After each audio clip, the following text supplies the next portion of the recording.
Em M&A, o processo é a parte visível, a decisão quase sempre já aconteceu antes. O que muda de verdade é como essa decisão foi construída, quais riscos foram aceitos, quais foram ignorados e quais nunca nem chegaram ao papel. Nesse episódio, a conversa é sobre esse nível de decisão. A cabeça de quem constrói tese, lê sinais imperfeitos, precisa fazer julgamentos quando o capital é global, mas o risco é local. É menos sobre execução, mais sobre critério hoje aqui. O convidado de hoje, antes de virar banker, ele começou onde quase ninguém imagina. Vendas e marketing na Procter & Gamble, Zona Leste de São Paulo, esse conhece como poucos, na época em que visitava distribuidor cedo de manhã para não ficar horas esperando o atendimento. A virada veio no MBA, quando decidiu experimentar investment banking e ainda como Summer, mergulhou direto em uma transação histórica, a privatização da SEG e da Rio Gás, a primeira privatização do Brasil de gás estadual.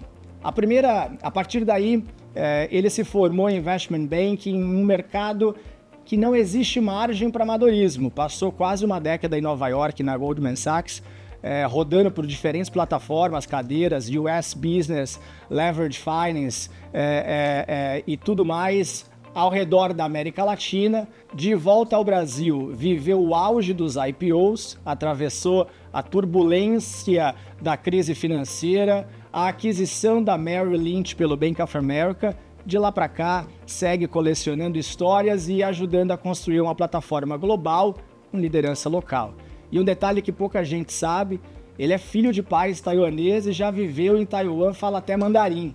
Uma combinação rara de campo, estratégia e visão multicultural. Hans, bem-vindo ao Papo de M&A. Obrigado, Antônio. Obrigado pelo convite, grato de estar aqui. Um prazer falar com vocês aí. Prazer é nosso. E aí, eu gosto de começar a conversa te fazendo olhar um pouco para trás. E aí fica à vontade de fazer aí o recorte que você preferir, mas eu fico curioso, quais foram os momentos que moldaram, os momentos da sua trajetória que moldou a sua forma de enxergar, de tomar decisão em M&A e de pensar hoje, né?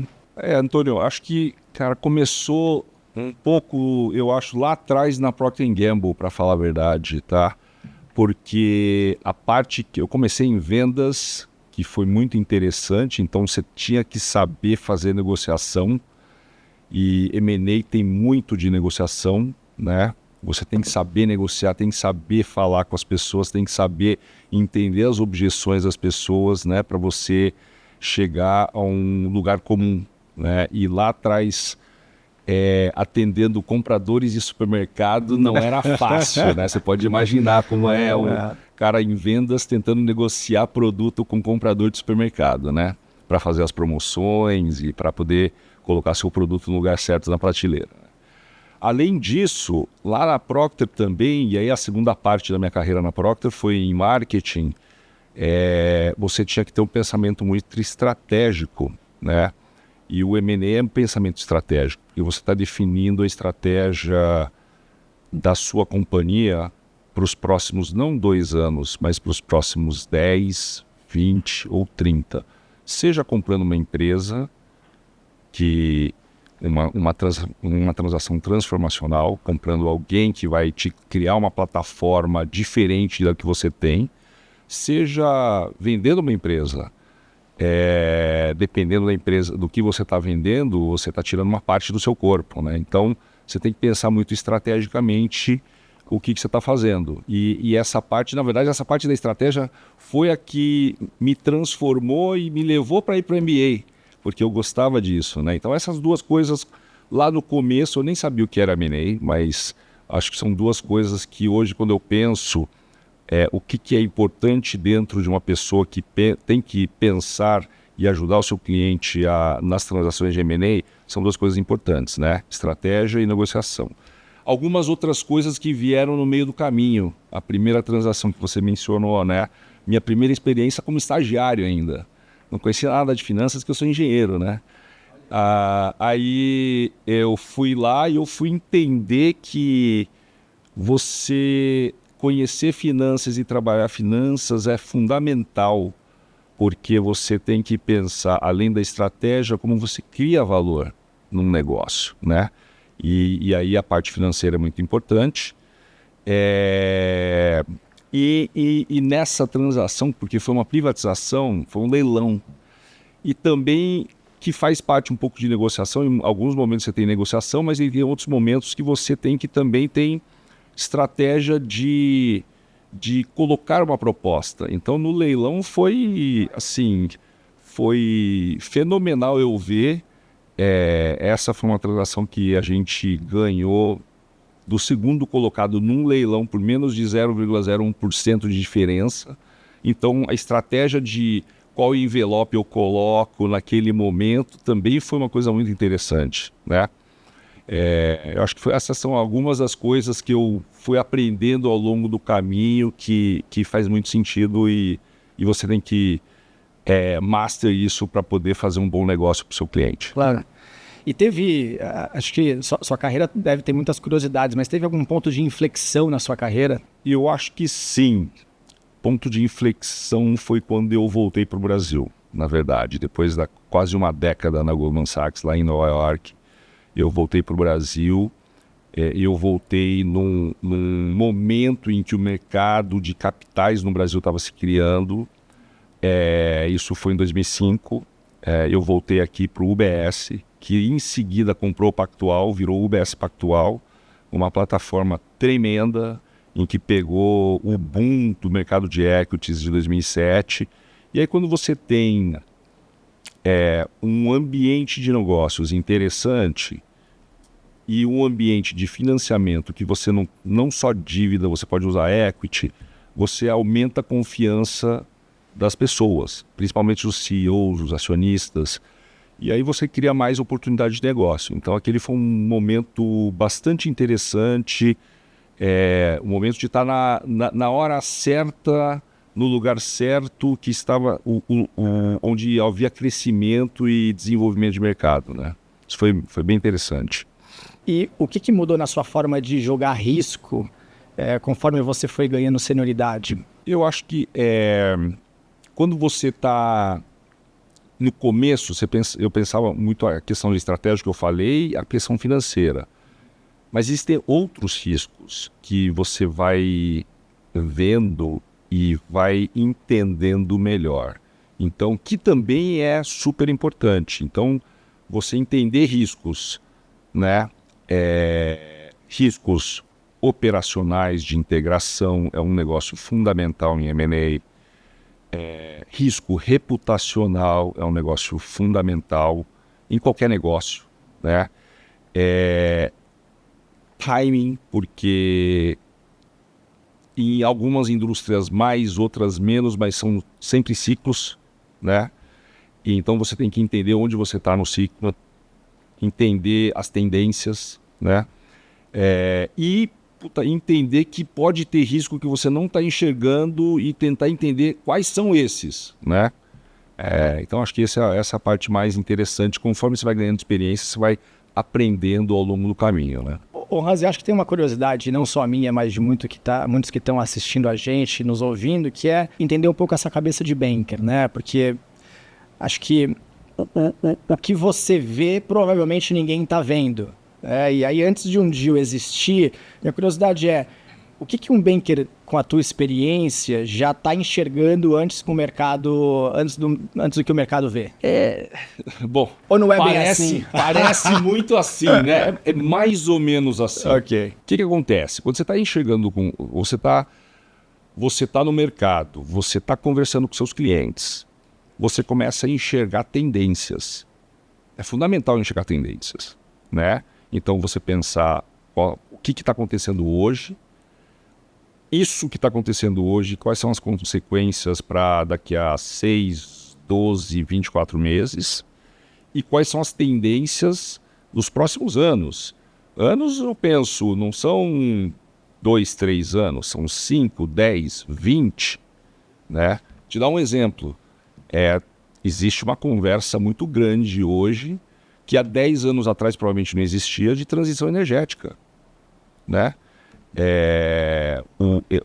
A energia renovável hoje né, tá muito no centro das atenções, mas se você pegar 10, 20 anos atrás, era combustível fóssil.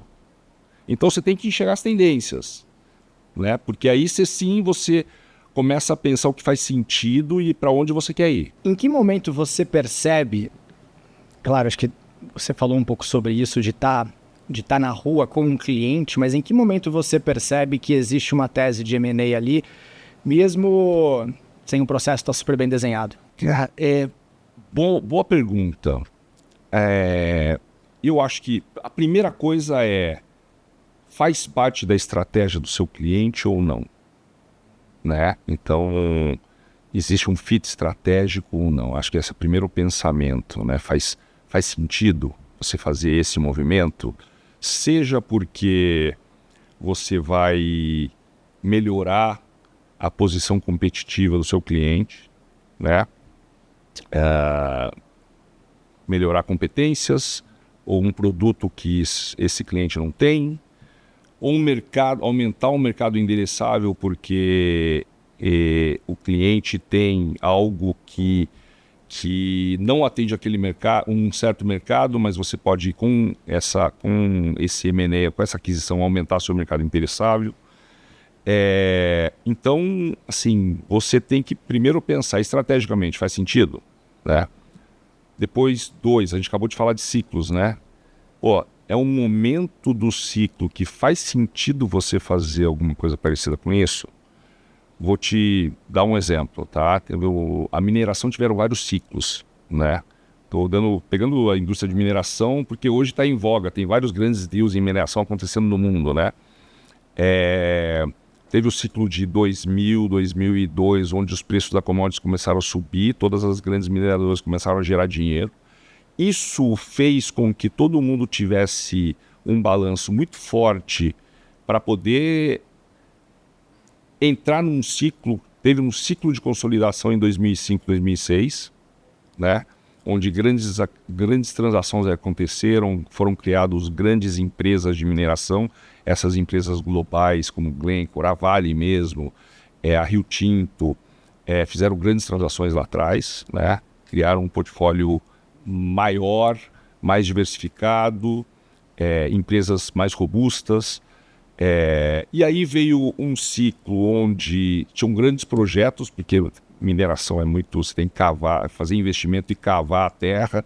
Aí grandes projetos de investimento, os investimentos em que o pessoal achava que ia gastar 100, acabou gastando muito mais que 100, o timing, porque não tinha engenheiro, não tinha máquina, o pessoal achava que ia levar 2, 3 anos, acabou levando 5, 6, e aí acaba influenciando no retorno desses projetos.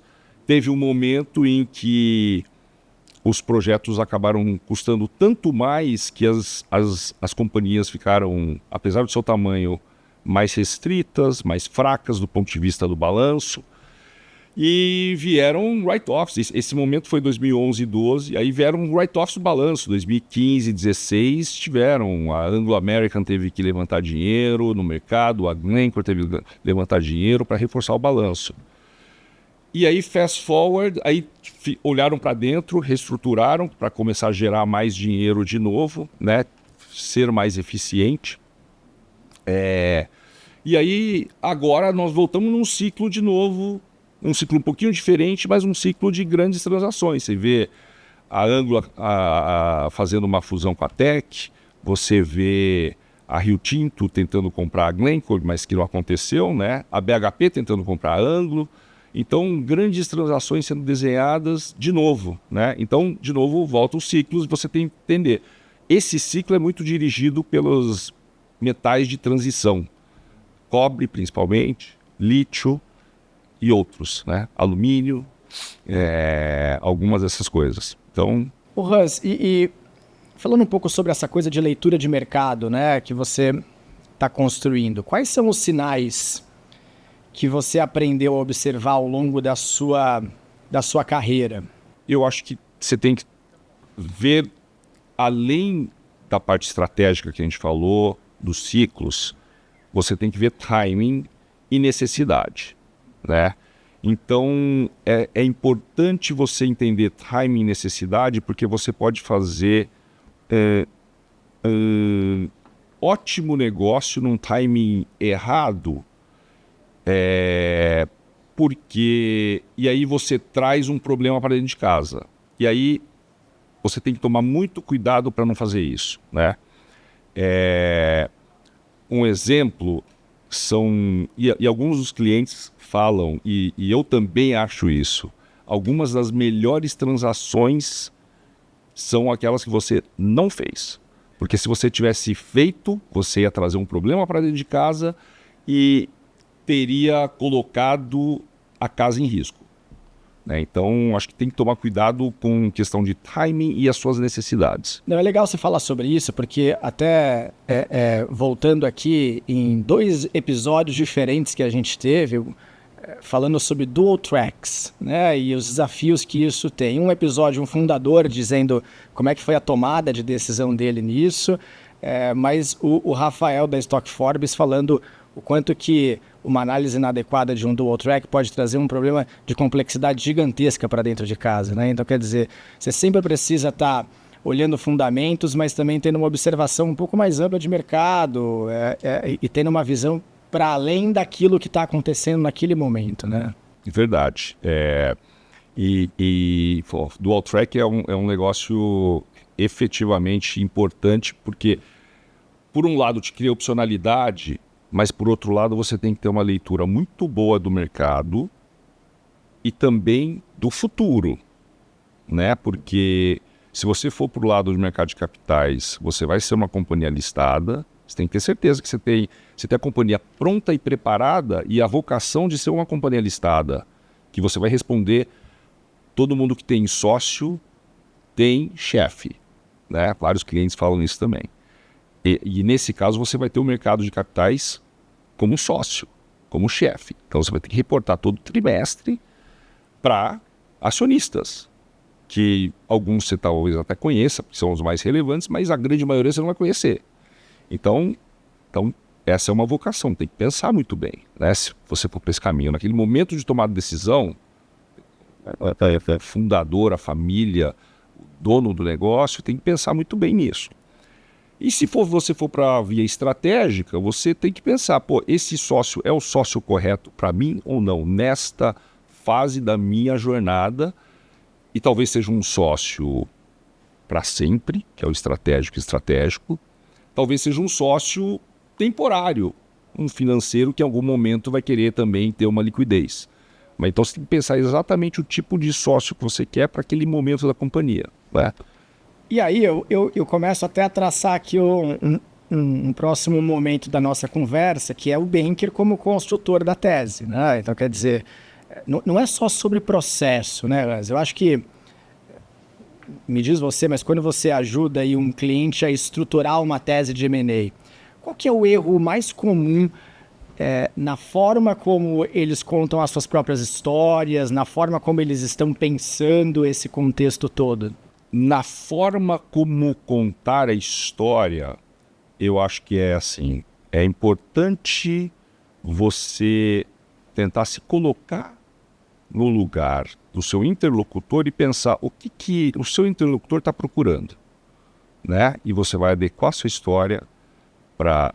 Obviamente, toda história tem pontos onde você é mais forte, pontos você tem a desenvolver, e você tem que... O importante é você entender o que a contraparte está procurando para você poder reforçar as fortalezas naquele ponto e também colocar os pontos onde tem para desenvolver naquela parte, né? Então, acho que a construção e o contar da história é fundamental, né? Num processo de M&A e no processo de mercado de capitais também, no processo de IPO, tá? O contar, você ter como entender a retórica e levar a sua visão, né, como dono do negócio, fundador, é fundamental, né? E quando você está na parte em que você é o comprador dessa história, você tem que tomar um pouco de cuidado, né?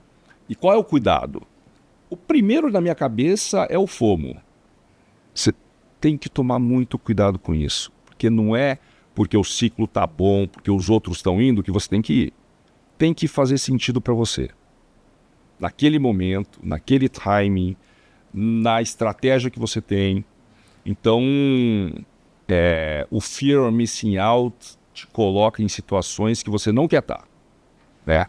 Então, acho que esses são os principais pontos, tanto no vender a história para um vendedor, quanto no comprar a história quando você está na outra ponta. Não, fantástico. E o que que normalmente você enxerga que está desalinhado entre o cliente que quer vender e o investidor que quer comprar? É sempre uma coisa, é o valuation. O valuation todo vendedor acha que seu business vale muito e acho que até vale, por isso que articular bem a sua história e conseguir mostrar onde estão as alavancas de criação de valor para a contraparte que está querendo comprar é fundamental. Porque aí você vai mostrar para a contraparte que tem muito valor a ser capturado, né? Então, mas o valor sempre é o gap maior ali. Mas tem algumas coisas também que são importantes, né? Governança é uma coisa que muitas vezes, quando para um fundador é importante ter flexibilidade, ter autonomia, poder fazer decisões rápidas. Quando você tem uma governança muito travada, você impacta o negócio. Então, esse é um segundo ponto que é importante. Eu acho que faz total sentido. O que a gente tem visto também e ouvido aqui nessa mesa, eu tenho ouvido, é muito sobre governança, né? Eu acho que a gente, talvez o Brasil ele esteja num momento de maturidade, de negócios, de deals também. Tá todo mundo falando sobre governança nessa mesa, do fundador que passou por aqui, o Pedro que eu já citei, os advogados, gente de M&A de tecnologia, quer dizer, acho que governança é a palavra da chave, né? E é até uma pergunta para você, assim, tua opinião, quanto que governança reflete nesse melhor valuation possível, né? Dá para quantificar? É bem difícil quantificar. Colocar números acho que é muito difícil, mas você consegue ver em algumas empresas, quando ela tem uma governança muito azeitada, que as decisões são mais rápidas, você se move, você tem uma agilidade maior, seja no go-to-market, e isso se reflete em mais vendas, seja em trabalhar eficiência, que reflete em custos menores, né? Seja em decisões de entrar em diferentes mercados ou mudar o seu modelo de negócio, né? Você tem que ter essa agilidade para você poder tomar decisões com velocidade, porque o mercado, a competição hoje é incrível, né?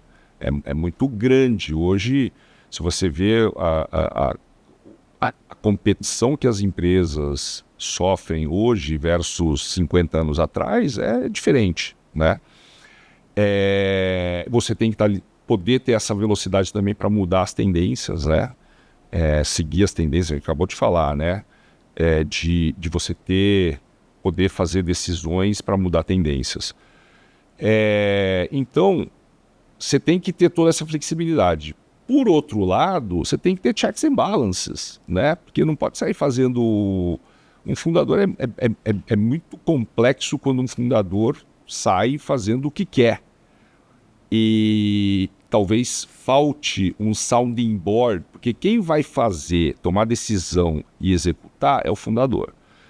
Mas é importante esse fundador ter um sounding board e ter pessoas com experiências diferentes e diversas que podem trazer perspectivas para aquela pessoa poder pensar e falar, pô, isso que eu estou planejando faz sentido mesmo ou não faz? É fundamental, você poder ter isso para tomar a decisão que seja a melhor possível para que você tenha sucesso no negócio.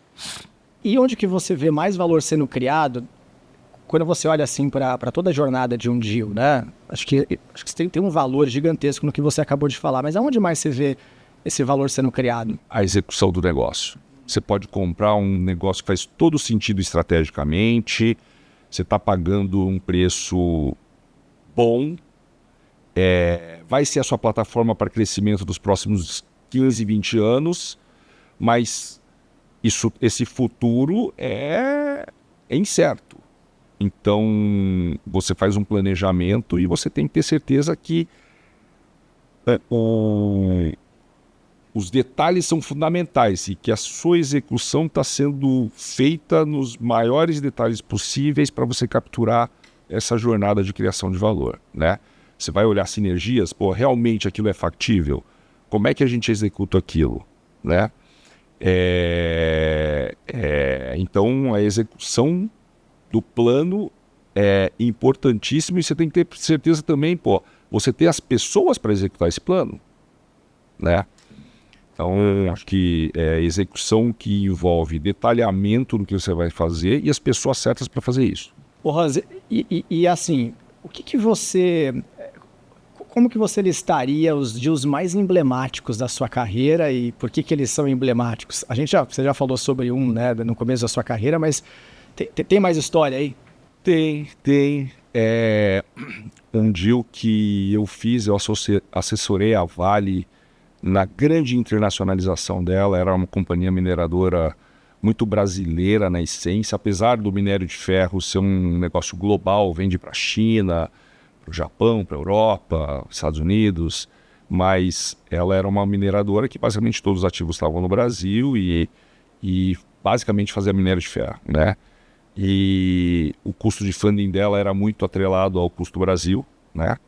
E aí em 2005 ela fez a maior aquisição dela até hoje, que foi quase 20 bilhões de dólares na época.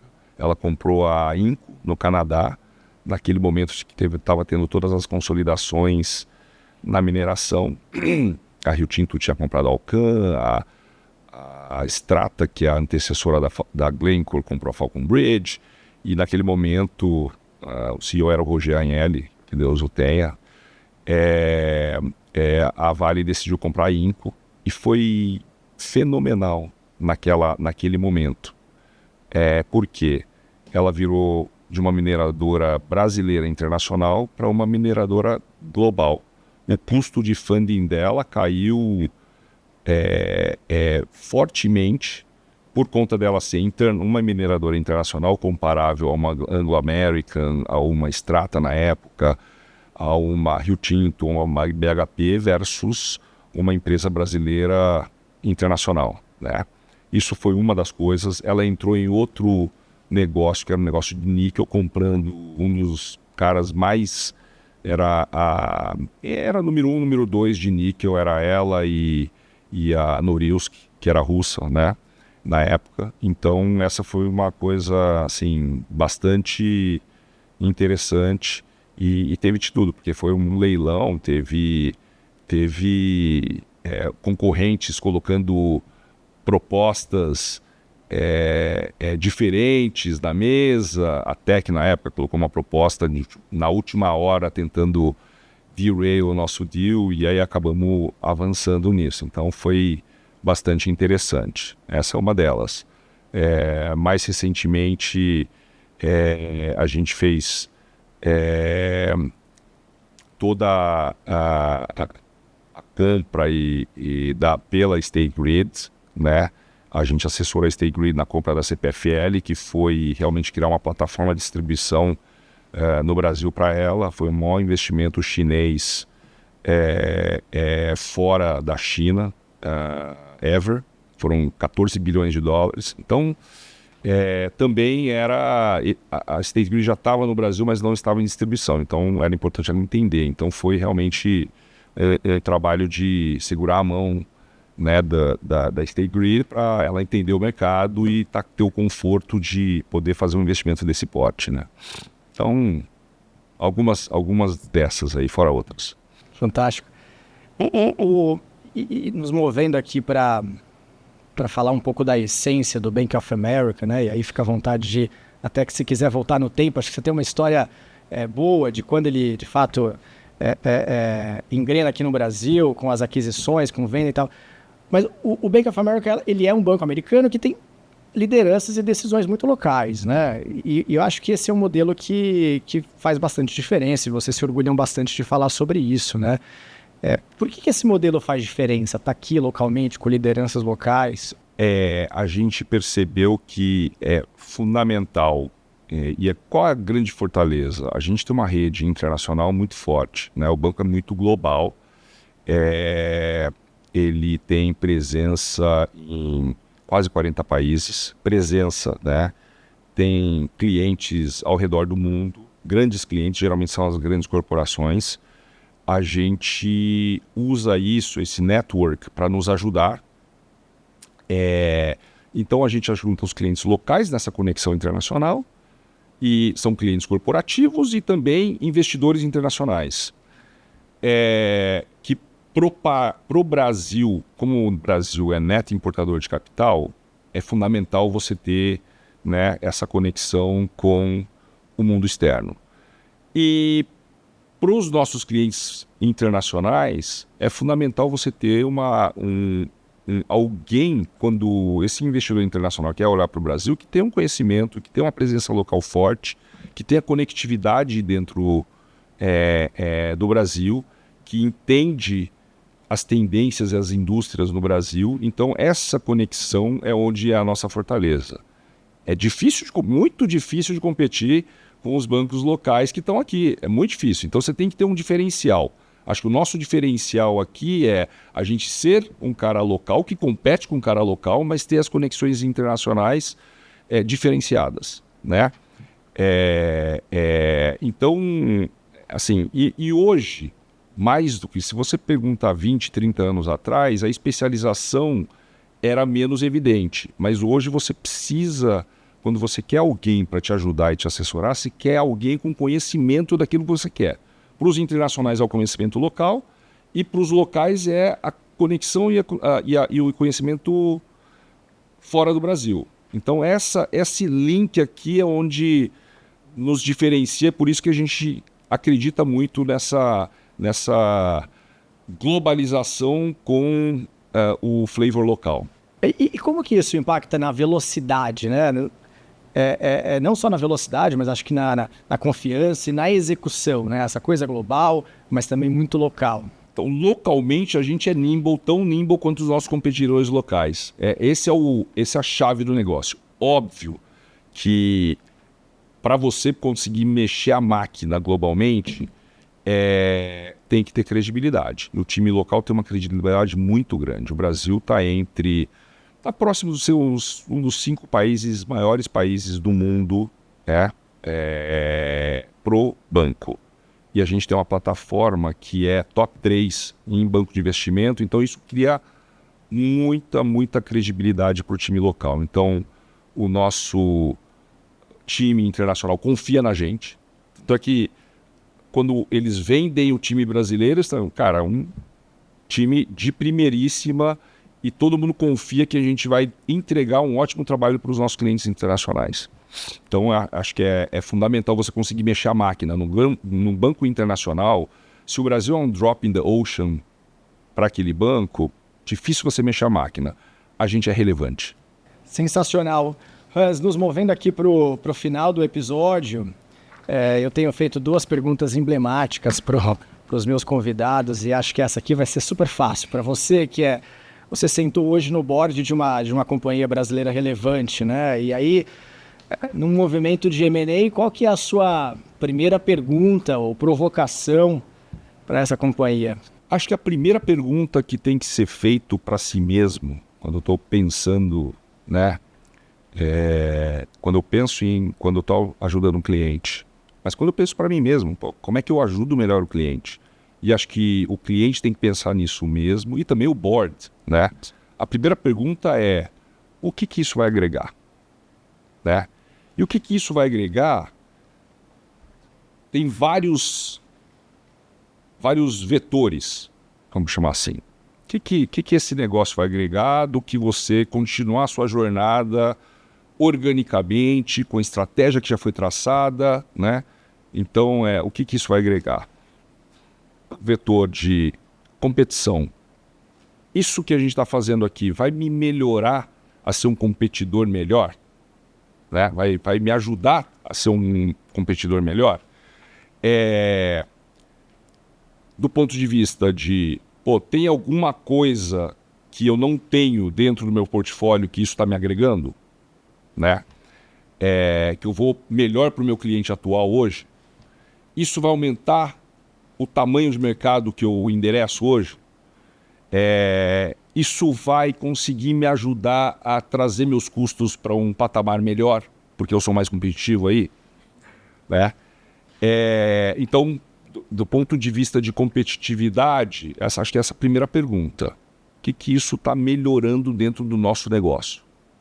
Ou, se eu não tenho negócio nesse lugar ali, que eu estou entrando e fazendo debut, esta é a plataforma correta para eu entrar neste país? Né?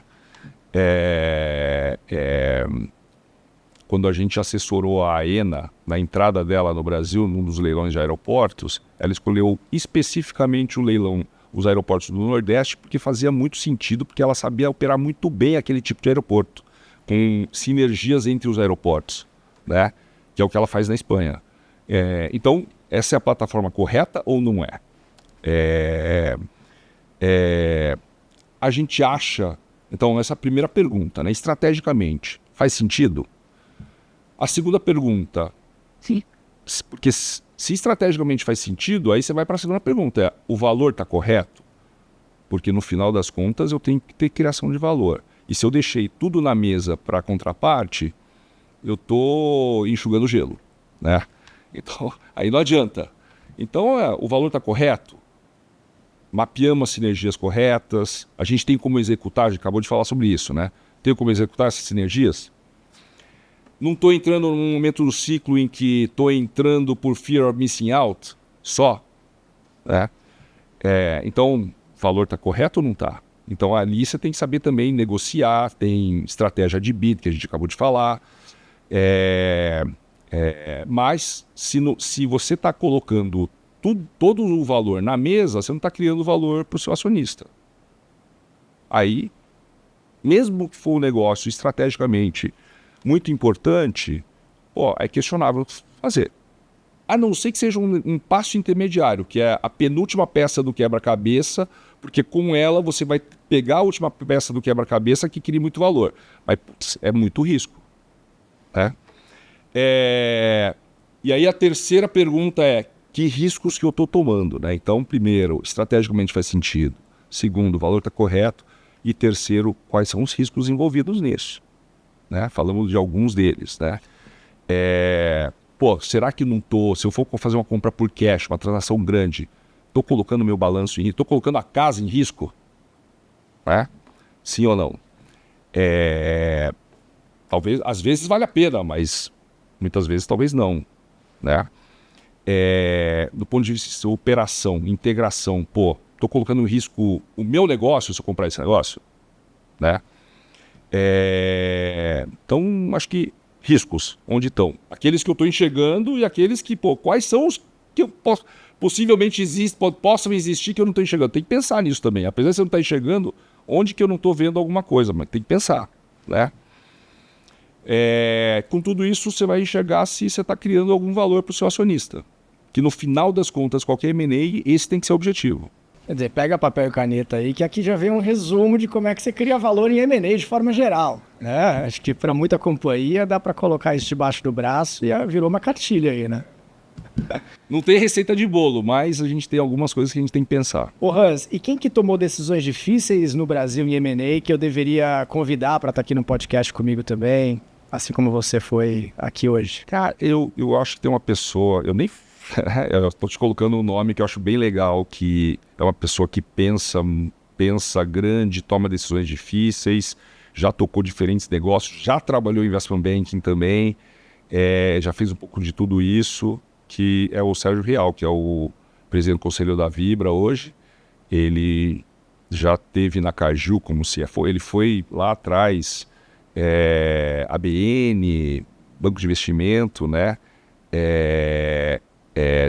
Trabalhou na Cargill como CFO, já foi CEO da Marfrig, Santander, o CEO, né? Então, e agora está em alguns conselhos. Acho que é uma pessoa que tem um conhecimento internacional muito bom, conhece muito do Brasil e faz muita coisa, né? Tem uma cabeça muito estratégica. É um bom nome. A produção aí vai atrás certamente. Russ, foi um prazer ter você aqui. Eu acho que a gente teve aprendizados interessantíssimos aqui. O que a gente se propõe a trazer para quem escuta é isso, assim, é sair daqui 1% mais inteligente com os nossos convidados e com as histórias que são super relevantes. Obrigado pela tua participação. Obrigado, Antônio. Obrigado pela convite, pelo tempo, pela poder estar aqui com vocês. Valeu. Valeu.